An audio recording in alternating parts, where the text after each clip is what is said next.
Hello everyone and welcome to the very first developer blog for Taildrift. This is James and Cam from Attract Mode Games, and today we're just going to talk a little bit about the game we've been working on, or where it came from and where we want to go with it. To start off with, we're just going to talk a little bit about the history of Taildrift, and Cam's going to talk about that a bit.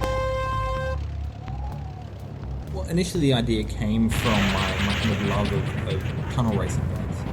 There are a lot of those around. The problem is that largely they're kind of an already solved game design. Lots of developers have done those games and done them really well.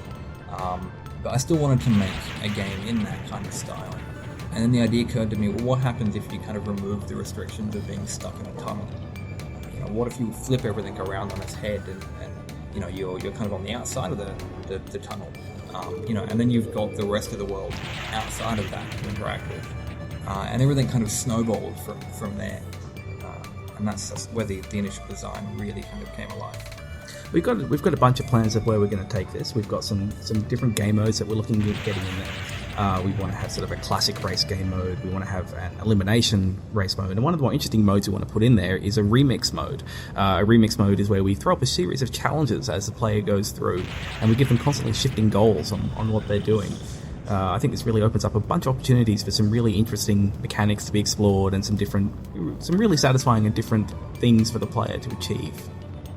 So what you're looking at now is the demo that we built for the Unity Flash in a Flash competition, and we really kind of just built one level and pushed it as far as we could. And now we're kind of stepping back and going, look, there's actually a lot more here that we can do with this game. In terms of different play styles and different races and all those different kind of event types that James was talking about earlier.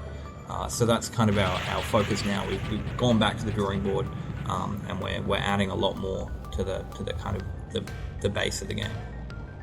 Thanks for watching the first look at Taildrift from Attract Mode Games. If you're interested in finding out more and following along, make sure to go like us on Facebook or follow us on Twitter with the links below.